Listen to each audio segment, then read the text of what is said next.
Hello everyone, I'm Chris and I'm back on Learn British English Free on YouTube and Facebook to do another lesson that someone has requested. Welcome and thank you for joining me. This request is from a user called Militia or Melithia. Sorry, I'm not sure the correct way to pronounce your name. And it's about UK greetings, which is an expansive topic and as normal, I'll have plenty to tell you about. I'll try to make it as concise as possible. Let's get straight into it then.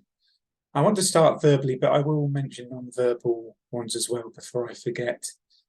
Of course, the most basic and common are things like hello, hi, anything along those lines. I can't think of many variations right now. Hello being sort of relatively formal, hi, good morning, good afternoon. Again, this is rather formal. I'd always go with hi in most cases. Maybe hello if you prefer. It's not so complicated, but it depends what you like, really, what sounds natural to you.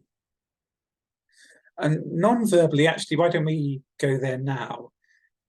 On the first time of meeting, as way of an introduction, people like to shake hands. Not all people, but many. It should only normally be the first time you meet someone.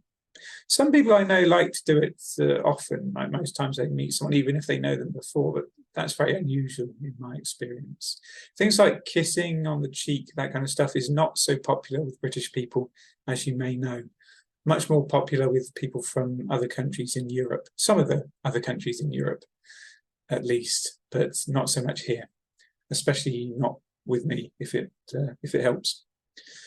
A big topic I need to explore is, as well as saying hi, how are you, good morning, whatever, then, oh, sorry, how are you? This is the bit I want to pick up on. How are you? How's it going? How's things?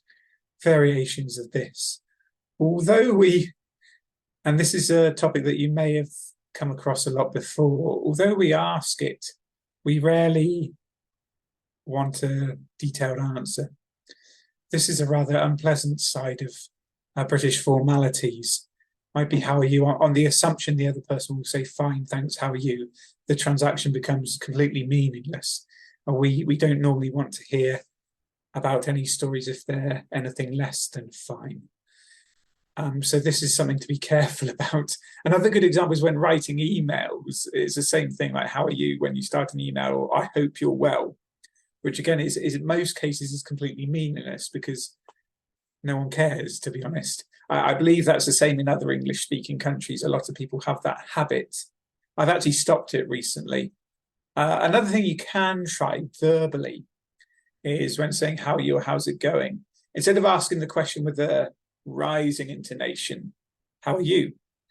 You might do it with a dropping intonation. How are you? How's it going? So even though you ask the question, because you remove the questioning intonation, the other person might understand you're not really asking, or you don't want to know. You might say, hi, how are you?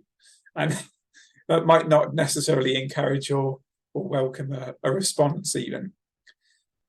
So a rather complicated topic this, but that's something that I really wanted to get into there. And that's the main thing.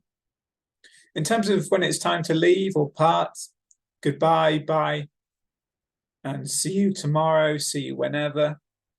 See you later is a really good one, but please don't take it literally because, of course, in the vast majority of cases, see you later doesn't mean literally see you later today. We will use it generically in all contexts. And that will be one of the most common ones you hear, at least from me and a lot of other British people, I believe. I think that's it, actually, relatively short for this. A whistle-stop tour, if you like, of UK greetings. Take care because there's huge variation, amongst the different regions. So I can only speak from my own very limited knowledge of rather standard Southern greetings and sayings. If you know of any others, please write to me, put in a comment. It would be good to hear. Thank you to Militia or Melithia for the suggestion. I hope you found this useful at home. And yeah, please do follow up with extra questions to me if there's something I've missed or something you want to ask about. I do tend to check the comments in the days after publishing. Thanks very much, everyone. I have an IELTS speaking request to respond to in the next lesson. So I will post that next on Learn British English Free on YouTube and on Facebook. And I hope to see you there. Take care. Bye for now.